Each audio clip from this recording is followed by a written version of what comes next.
Hi, good morning. I know it's early. I want to thank you for spending some time with me this morning. My name is Glenn Harmon, and I'm going to talk to you about the value of a small PR.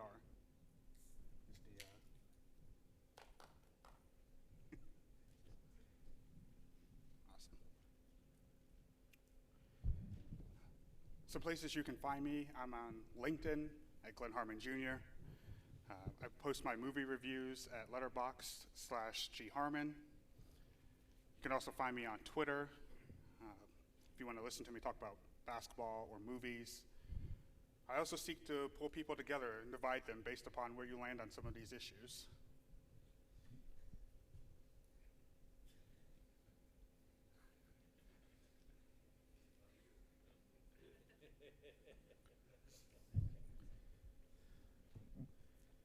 If you know the lyrics to this song, please see me after this.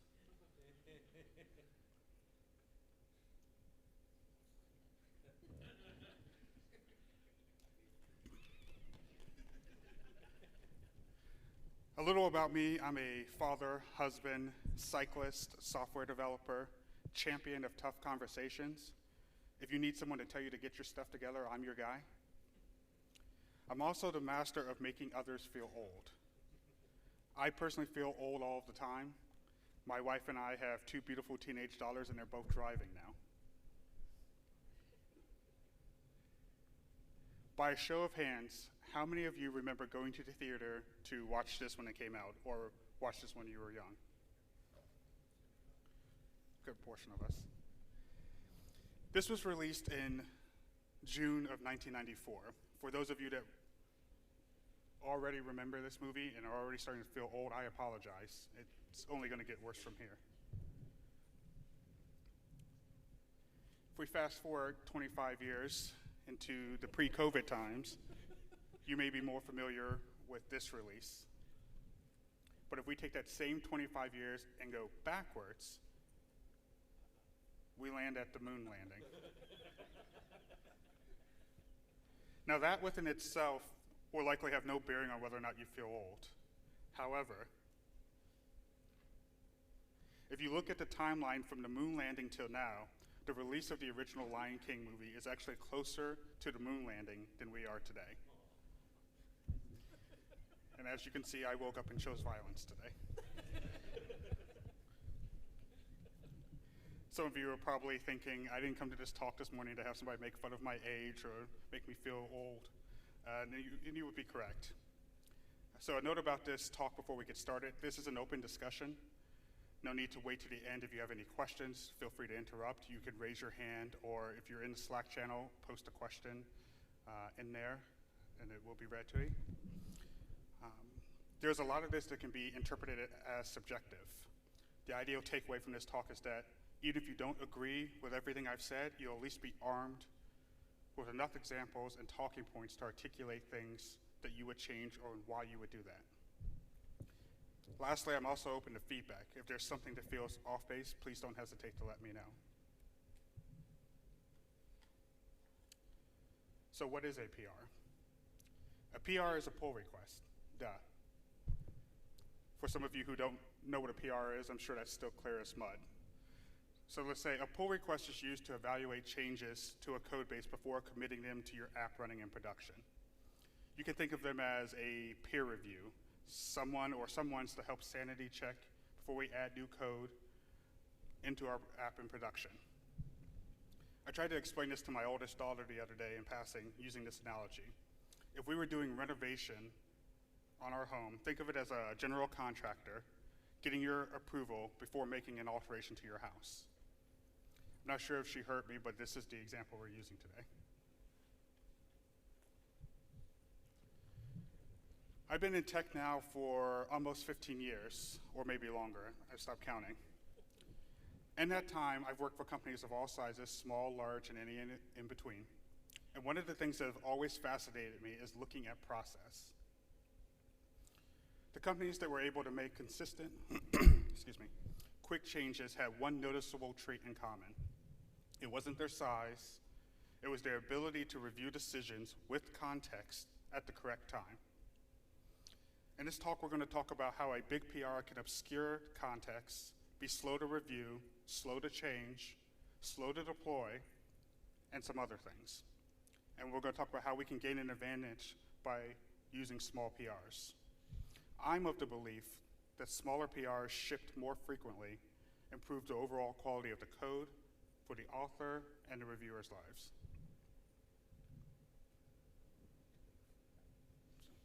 You might be thinking, okay, well, what is a big PR? And that is an excellent question. I'm going to start with an observation. Developer submits a PR with 60 commits, 19 files changed, 1,300 lines of code added. What happens in this scenario? Someone briefly reviews these changes. Only leaves the acronym LGTM. Looks good to me. No one has ever seen a big PR that they didn't like. Next developer submits a PR with 1 commit, 2 files changed, and 4 lines of code.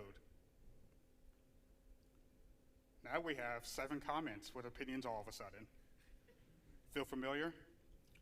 Conversely, everyone has an opinion on a small PR. Just from this small example, we can see how much easier it is to review decisions at the time they're being made. I'm going to stick with the house analogy for a moment. Imagine you've elected to get your house renovated and you have to stay elsewhere, parents or friends, anywhere else. And your general contractor takes your request and disappears and goes and works on this. Does a bunch of the work and reappears with this. Now, it is possible that they did everything that you asked for. Absolutely possible. But what is more than likely is that there were a bunch of smaller decisions made along the way that aren't easily reflective here that you might have to just live with, like maybe the placement of a light switch or an outlet. Looks good to me. So why is a big PR bad? Bad is subjective, but I do think it has some drawbacks that we can evaluate objectively. They can be hard to review. Sticking with our contractor analogy, you can imagine that it would be pretty overwhelming if a plan was submitted to you with all the proposed alterations at once. This is similar to getting a large pull request. Often a large PR means that it's not something that somebody can just pick up and start reviewing. They have to check the specs. Are tests written? Could this be improved one way or even done a different way? What are the edge cases that may or may not have been considered? And that's all while making sure that we understand the proposed changes and that these changes do in fact do what the author and or contributor intended to do. Something that's easier to do with a smaller, less complex PR. Realistically, do we think someone has gone through each file and line of a PR like this?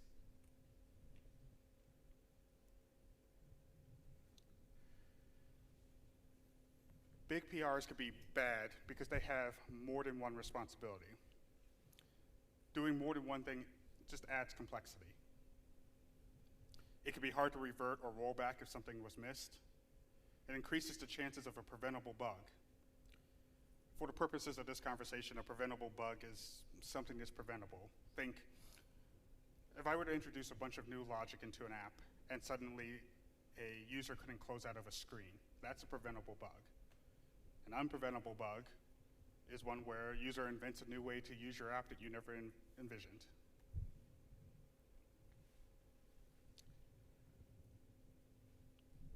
This is a small example of something that could potentially be missed in a big PR. Just a single space gives you a completely different set of results. PRs can cause conflicts. No, not necessarily with your coworkers, though that's not outside the realm of possibility either. The longer a PR is open, the more likely there is that something will be deployed to the main set of code ahead of your proposed changes. This means you have to spend time trying to incorporate new code into your proposed changes that you didn't originally plan for. That adds to the complexity, and it's harder for developers to simultaneously contribute to that feature.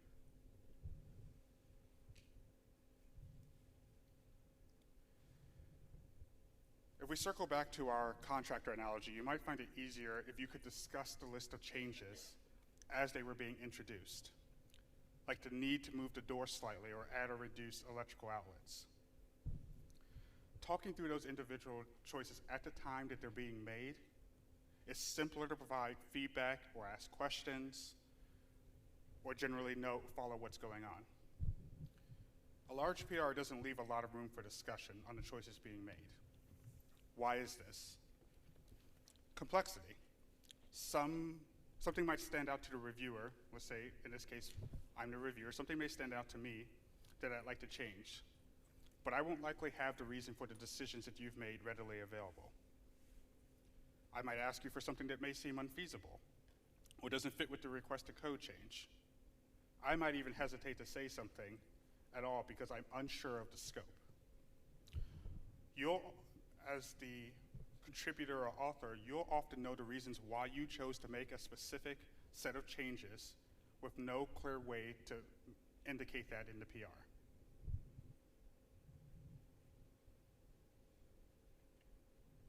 One of the goals of a small PR is to have the conversation happen at the time a decision is being made, as opposed to afterwards.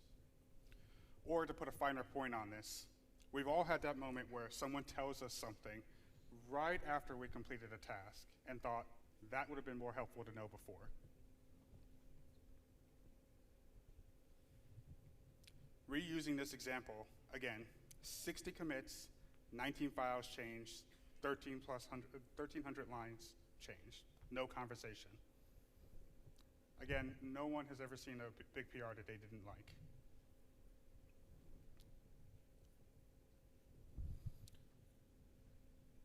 In a big PR, errors can be hard to find.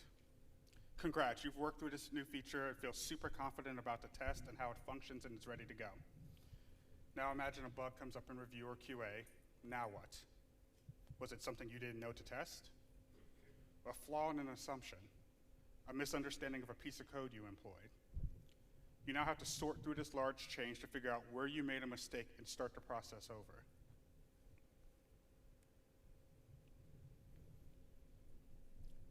They can be hard to deploy. Think about your deploy process. How many things do you have to monitor to make sure that nothing has gone wrong? Logs, Sentry, other apps if they're dependent on your change, checking metrics to know if we've affected something downstream.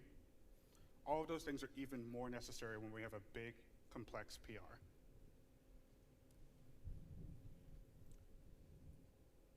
Some of you may be thinking, I understand all of this, but why do I care? And that is an excellent question. A good small PR can be reviewed quickly. You can review the limited context of a decision in a PR versus the overall context of the ask. Or phrased another way, we know we need to do this feature, and this PR is just one of those decisions moving us closer to our goal, as opposed to looking at all of the decisions at the same time.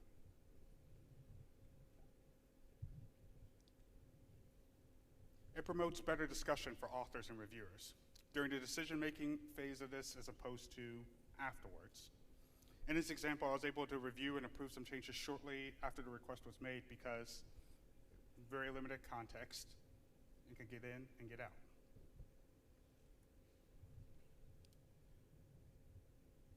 Small PRs will help us, while you may care, is reducing avoidable bugs in your code base. If we give ourselves more opportunities to evaluate our decisions as we're making them with our peers, we'll have a better chance to ensure a quality deploy.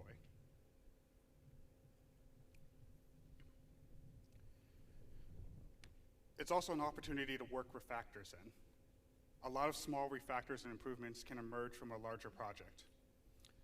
This gives people an opportunity to improve their environment and for those changes to be evaluated on their own merit. Additionally, most of us have likely been a part of a big PR that just never made it to production, for whatever reason. Smaller PRs make sure that those changes and improvements live on regardless. Need to change an unrelated variable name? That's a PR. Need to abstract? that's a PR. Found a missing test, that's a PR. Those things will live on afterwards regardless of the state of this bigger PR.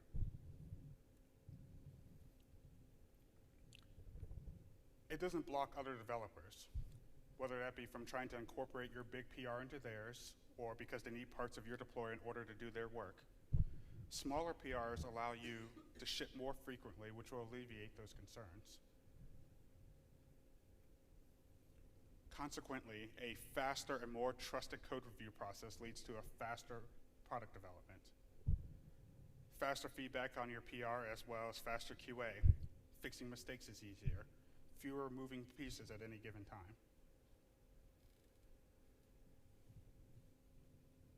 So what is a small PR?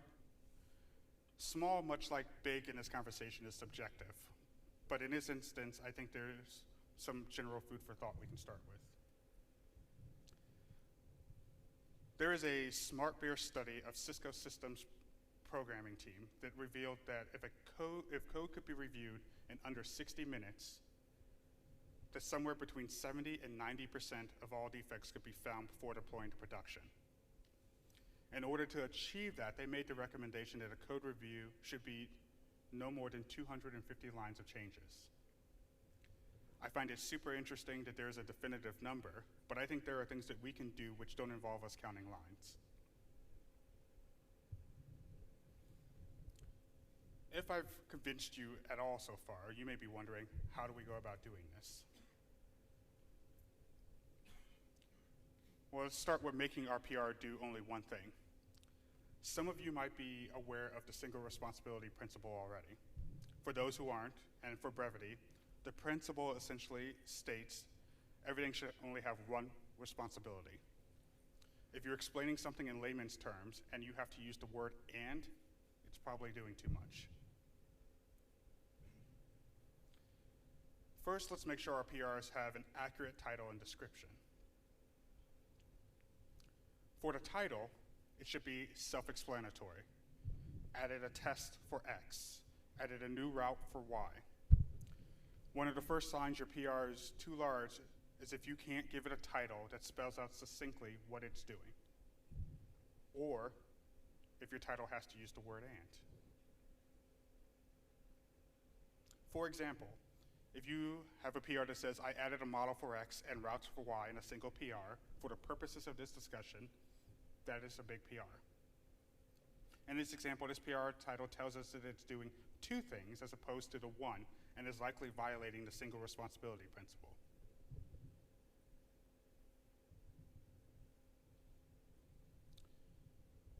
The description is important on a PR too. A healthy way to do this might be to assume that if someone reads this, assume that they're new to the team, and make it so they can easily understand the changes you're making in the why. Describe what's changed, why you are making the change. Feel free, and this one is actually super important, link back to the issue or JIRA ticket that generated this change request. That gives the further context or explains at a more high level what we're doing and how this fits into the overall puzzle.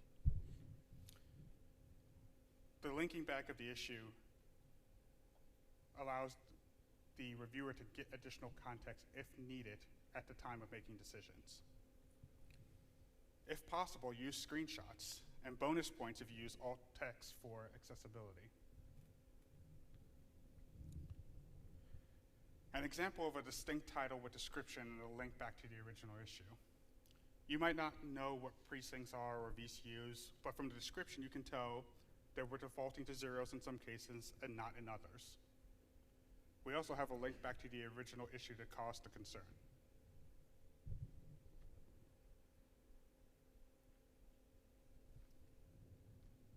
We should be separating our additive and destructive changes. This might seem like common sense now when we're talking about making our PRs only do one thing. But let's say, as an example, we have a column on an existing table or model, and we want to split that off into its own table or model. You wouldn't want to have the same PR stand up that table or model, add the code to use it, move the data, and then destroy the column. Why? There's a lot of complexity there, a lot of moving parts. More is going on in that single PR than is needed. But more important, it's very risky. By separating out our additive and destructive changes, we can help mitigate that risk. A properly mitigated set of small PRs might look something like the following. We stand up a new model or table. Then we set up another PR that starts writing to both locations. We now introduce another PR that moves the existing data over. Now we have a PR that can remove the writing to the original table or model. And eventually a PR that deprecates or removes that table and or column. At first, that explanation might seem like there's a lot more work to do, but if you get down to what happened, it's the same amount of work with a set of eyes on each decision point while making sure that at any point, if we've hit a snag, we're in a safe place.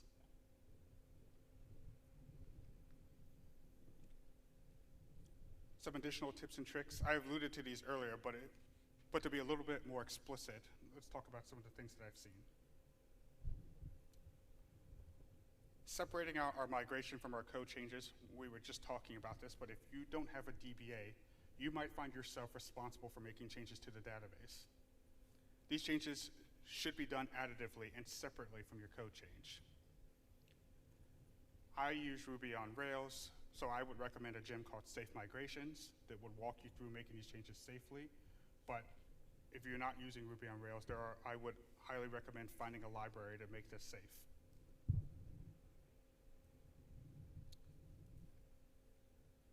Structure your code additively and behind a feature flag. What is a feature flag?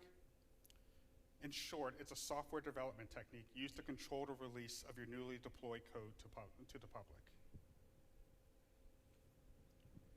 This allows us to keep functionality in place while adding new stuff. But perhaps even more useful in this strategy is the ability to revert or roll back if something does get missed or we need to turn that feature off.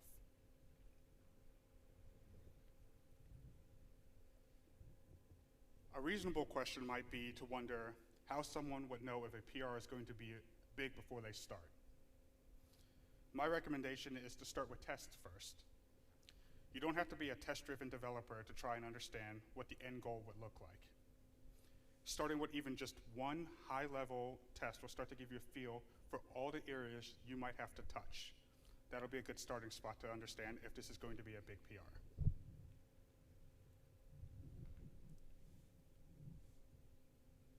You can have more than one PR per JIRA ticket. This is a question that gets asked enough so it eventually became its own slide. And the question usually goes, how do I break down a JIRA issue so that it fits in one PR? My recommendation, don't. You can ship PRs and link them back to the original issue. And on that issue or JIRA ticket or whatever originated that, you can keep track of those PRs so that if someone is watching for progress, they can see how it is moving forward, but someone is also able to break down the work into smaller, much more manageable chunks of work.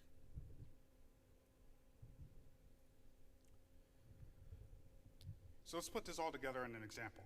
We have an app, and we want to create a feature that allows users to subscribe based on email. Well, this sounds like a simple form, right? Just make a PR with a form on it and be done. No, I think we could actually break this down into 8 PRs. PR number 1 is to create a feature flag so that we can easily turn this on and off.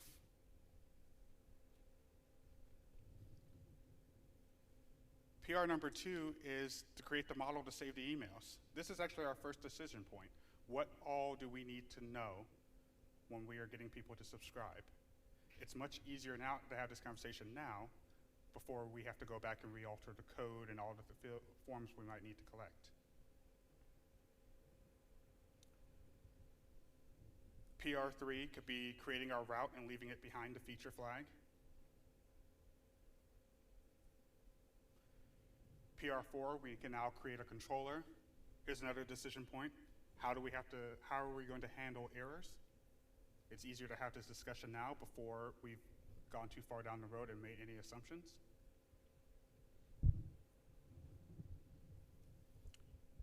We can create a service object that handles our business logic for how to get this into the database and back out. We can, in PR number 6, create a subscribe component. In our 7th PR, we can add our subscribe button with an associated test. And lastly, now we can add the button and component to our form.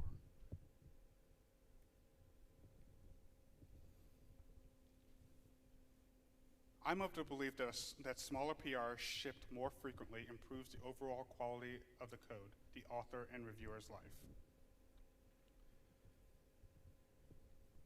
Let's make the PRs easy to read and review by making them small. Let's avoid conflicts by making our PRs small. Remember the single responsibility principle. Keep the PRs small and keep them doing one thing.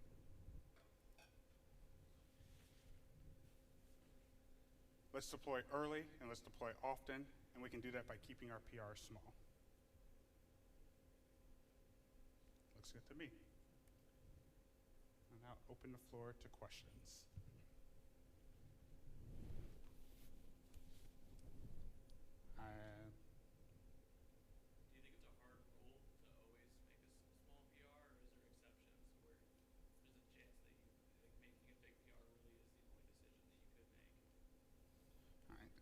To repeat the question, make sure I have it. Do I think it's a hard rule to always create small PRs? Right. And what was the second part of that? Is there like an exception to that rule ever? Is there an exception to that rule? I'm sure there is. There's always an exception. The question I would ask if you were trying to justify a big PR is, what decisions or assumptions did you have to make to get to this stage? An exception could be something like you're doing a Rails upgrade, or those are going to be bigger PRs and may not be easy to break down because it really is running a command and starting to do file diffs. You could do one for each one of those and you could be at it until 2023. So that might be an exception, but generally speaking, if you're doing things, adding new functionality, cleaning up code or whatever, I would push to stick to a smaller PR whenever possible. It's important to remember feature flag cleanup so you don't have a million feature flags. To repeat that, it is important to make sure that we have feature flag cleanup. Somewhere in here I did not mention that like at some point in time you'd have a PR to go remove these feature flags if they're not going to be in use anymore. Thanks for the call out. Could you walk me through the process of multiple PRs for one JIRA? Just of how you would break that down. Are you doing the multiple PRs as you complete the task and then all of them get deployed at the same time? And could you walk me through that? Sure. The question was, can I walk us through breaking down multiple PRs for a JIRA ticket? And that what looks, so one of the things I would start with is if your JIRA and GitHub or repository are not linked, linking those so that you can have your PRs automatically linked back, but if not, you might have to manually add those. I would say that what you generally would like to do there is, even though this has this, whatever the feature is, that's its own JIRA ticket, you can add subtask or checkmark list in the description of the things that needs to be done, call it acceptance criteria, and then you can attach a PR with each one of those. So like in the example of using your subscribe form, we may have listed out 8 pieces of acceptance criteria. Like this needs to be behind a feature flag, that's a PR. We need to do a database PR, that's number 2. put our route and just list out what we think that would be. And then the inverse to that is, if we're unsure, starting with a test or what we think the end state would look like and working our way backwards and adding that to the JIRA ticket.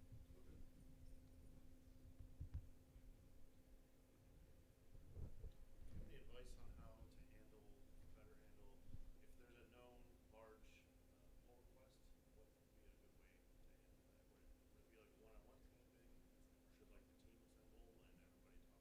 So say there's a major refactor in a feature branch and it's gonna go into master, like what's the best way to kind of deal with it when you have to? To repeat the question, what is the best way to handle when there is a big PR and getting that deployed? Is that a good summary of that? Mob pairing, going through the decisions that were made, like take them through your thought process along the way and pairing with it. That will give people an opportunity to at least get the context for the decision made. Maybe making some ground rules for if changes are needed, how you could approach those. So if somebody thinks that like this could be there's a portion of this that could be extracted out into its own thing, make note of that. That becomes its own PR, but I wouldn't change it in that big one. So you may end up spawning more work out of it in the long run, but once you've gotten to the big PR stage, unless you are all committed to breaking it down, getting as many people on the same page and then documenting any additional work and making those their own small PR would be the route I would go.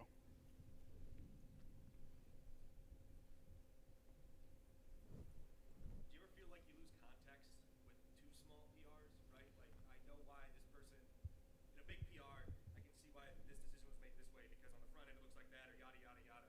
But with this, is there ever any danger of like, oh, I don't know, I don't know why you made this database decision, why are you doing this? Oh, I'm doing this because the controller says so-and-so. You'll see that later. Like, you hear what I'm saying?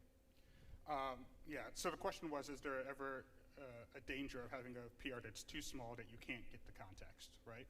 Yeah. And I think that comes back to your description and linking back to the original issues. In theory, if you have a small enough PR and you're linking back, you could even on that overall issue talk about the steps that have to be done and why they're having to be done. And so if somebody needs further context from that PR, we've hopefully linked them back to the overall picture so they can see what's going on. I can't say there's never a scenario in which you would have a PR that's so small that you couldn't get the context, but I would immediately ask the question about what is going on in the description and how are we getting back to the original ask to help solve that.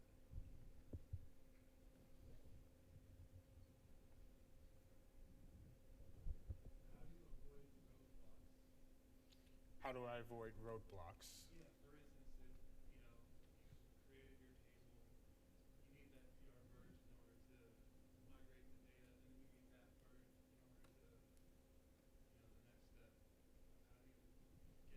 How do you get these PRs produced fast enough to avoid roadblocks?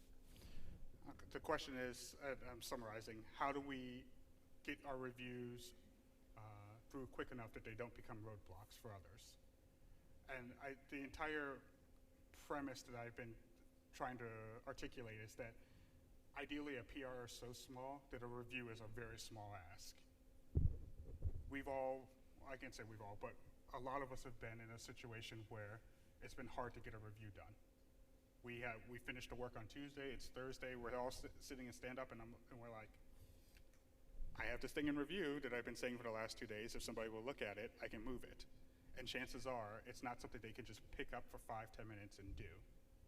And I think that's often an indication that the PR is too complex or doing too many things. One of the goals is to make the review process super fast. Not talked about in this, and there's a whole other talk about actually doing the review. But I have found that if you do pair programming at all, your best reviewer is the person you've paired with. So if you're trying to move quickly, working with somebody at the same time who can review those changes as you do it, make it small, you should be able to get those out, hopefully faster.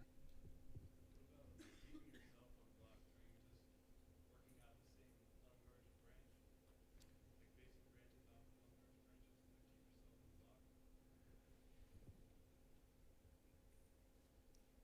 Can you elaborate a little bit more on that scenario? Well, like say I'm in charge of the ticket of creating those tables and the migrations, but I need the table merged in order to work with the migration. Like, and I need someone to PR that, so I'm just blocked until that gets merged, or do I keep working on a branch based on a merge? Yeah. So the question was, is how do you keep yourself unblocked if you finished a unit of work and needed to continue working the rest of the way through? It's probably a loaded question because I maybe don't know enough about the deploy process about why, once we're finished with this, we couldn't get it reviewed or get it out. I'm not opposed to having branches based off of other branches that aren't main.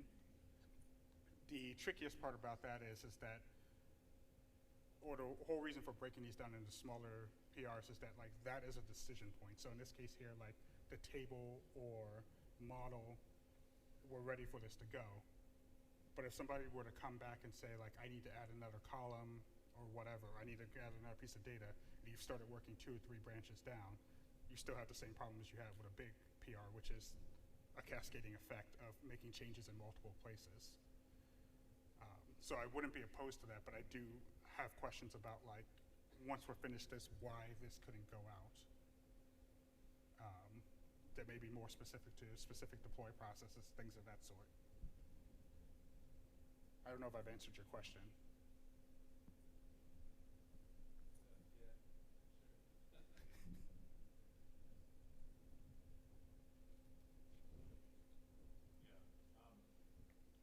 I like the advantages you've said. Like it does seem like I can see how you could have better code base, more frequent, productive conversations about the direction we're going, and make sure you catch errors and all those kind of things.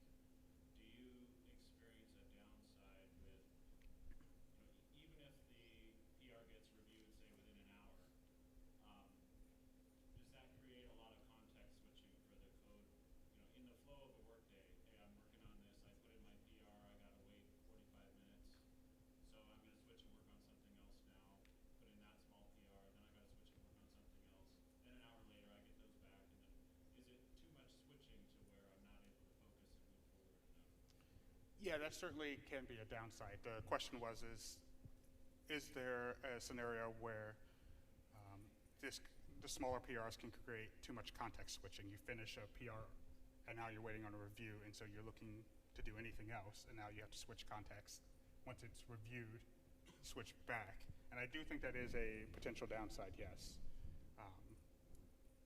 And probably likely to happen. I don't have any prescriptive advice for what to do in that downtime. I'm a big fan of pair programming, and not the one where you have to sit with somebody the entire time, but having somebody else along for the ride to help get that review done because they were there with the decision making along the way. Yeah, it could be a downside, but the inverse of that is, again, if you wait to do it all as a big PR, you still are going to be waiting for a review, and you're still going to be waiting to do something in the interim, and then somebody maybe asks for some really annoying change you have to start over with. So I think the review time probably stays the same, but you have less risk of having to go back and redo any major amounts of work in a smaller PR.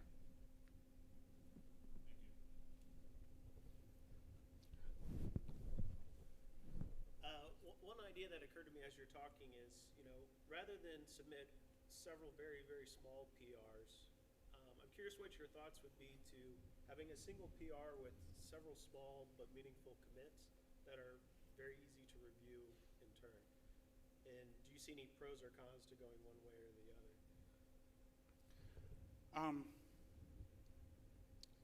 I've actually gotten this commit question before, and I'm not sure that I've come to an answer. So the question, if you didn't hear it in the back, was an alternative to small PRs is small manageable commits and using that instead. And I tentatively think that would work. The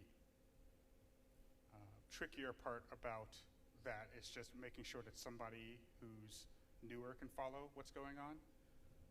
So one of the things with a small PR is that we're being should be very descriptive in our description.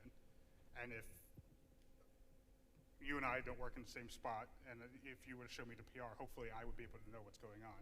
With the commit, somebody has to be perhaps more familiar with the code and the context to know each one of those changes. So I think I would be hesitant on that. Does that make sense?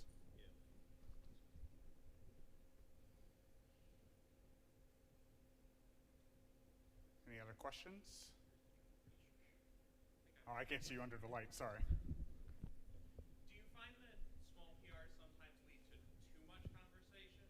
In your example, you said, you've got a 4-line PR and you've got 7 comments, and I've had that PR where we've got 4 lines of changes and it takes 4 days of discussion to eventually get everyone to approve it.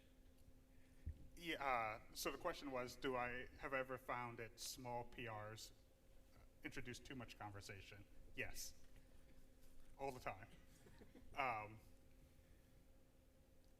I don't have great advice for how to get around that, but one of the things that I have found in my conversations is trying to weed out what is a subjective change and what is an actual objective change.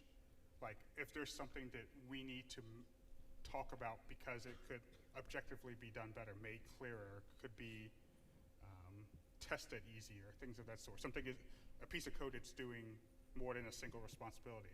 That is a conversation that I welcome, but if it's like we get into a conversation about naming things or, I don't know, something else that causes the spiral, it's been my experience that I have success with saying that part's not where I want to have the discussion. Or if I know that this PR may lead to a lot of discussions, I am very specific in the type of review that I'm asking for when I submit it. So like, it could be like, here's this thing, it does this thing.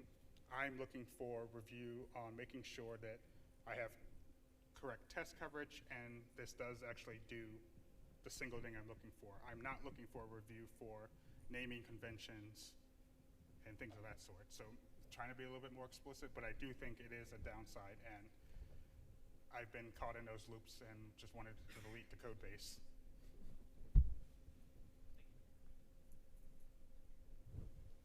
Are you a subscriber of shorter durations on PRs? I know that there are some people that would push for having your code committed by the end of the day. Would you say that that would help you scale the size of the work that you're going to be attacking? Let me see if I can rephrase this question, make sure I understand it. Am I in favor of, or a scenario where we would time box the PR? Is that what we're trying to do? The team would agree that to avoid merge conflicts, that we would get our code in as fast as possible, and preferably before the end of the day. Okay. So to help avoid merge conflicts and just overlapping, do I find it more useful if we try to have all of our code in by the end of the day or by a certain time? Lead to having smaller PRs because we have to compress it into a smaller time frame. I think that, yeah, I mean, I think that's true, right? Like, if we, with a smaller PR, the goal would be that it would ideally cause less merge conflicts because there's just less likelihood of people needing to touch the same code. And so even if for some reason it took 2 days to get in, or if we're keeping with the single responsibility, we should hopefully only be touching a smaller set of the code at any given time to help avoid those conflicts. Now, trying to have it all in by the end of the day and committed is probably or at least committed is probably a best practice anyways, in case you throw your laptop in the river. But the smaller PR should help mitigate that regardless. It's the big ones that, because like a small PR, even if it sits around for 2 days, has less likelihood of causing a merge conflict just on the basis that it's touching less code. But once you get into the bigger ones, then yes, trying to get them in ahead of time, but you still have the same problem, which is touches too many things, and that's really where the conflicts start to come in.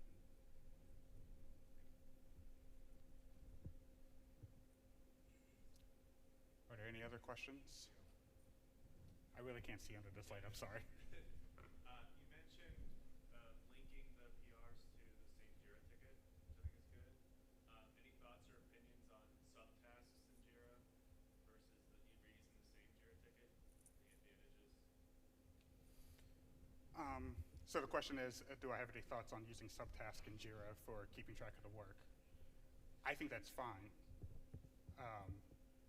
I would even recommend it if that helps, because we have, with Jira, oftentimes it's more than just the developers looking at it. So if a subtask can communicate the status of what's going on, and you want to try to attach PRs to those smaller subtasks, I'm all for it.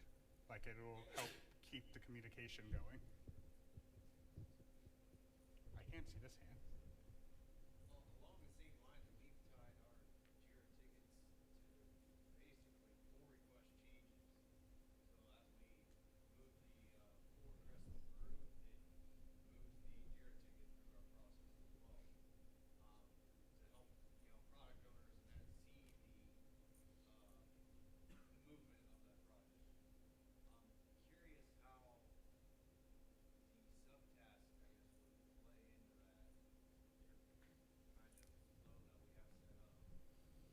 set up. So are you saying that in your setup you have essentially one Jira ticket equals one pull request? Yes. And how would subtask play into that? Well, so when we put a work in progress, as we create our branch locally, there's hooks that we have set up to move that project in progress. And as we create a pull request,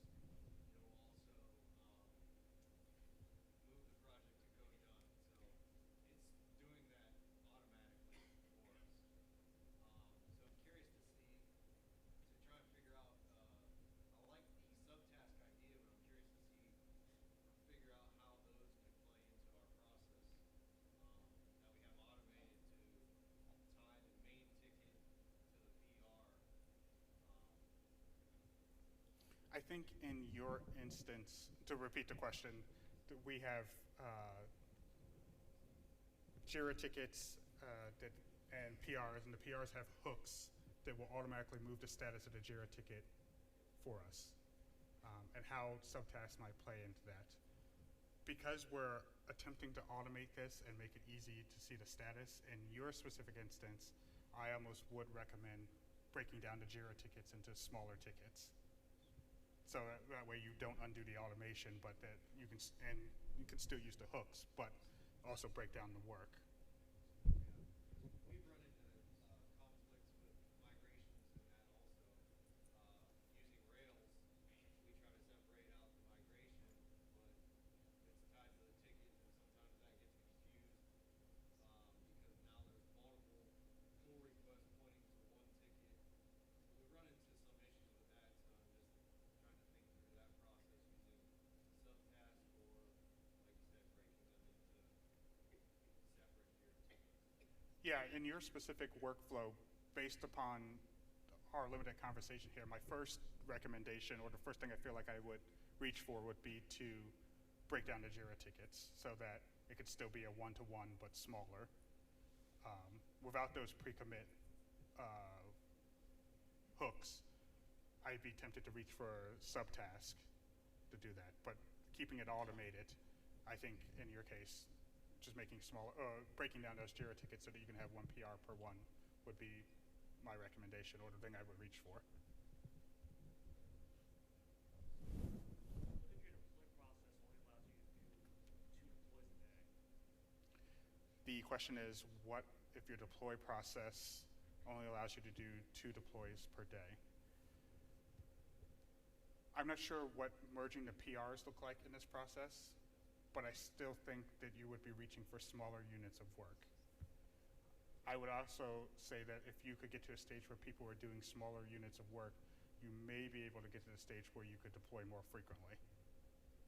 Use step bridge. Say again. Or use a dev branch. Or use a dev branch. Thank you. As an add-on to that question, should we be deploying small PRs or should we be merging small PRs into main and then once or twice a day deploying all those changes as one big change? And if I was setting up something from scratch, I want to deploy as early and as often as possible. Now that may not always be the case. We moved to jobs that already have deployed processes and things of that sort. In that instance, I would be advocating, if I couldn't deploy early and often, I'd be advocating for merging early and often so that it's ready to go into main whenever the deploy is, or it's already in main whenever the deploy goes out.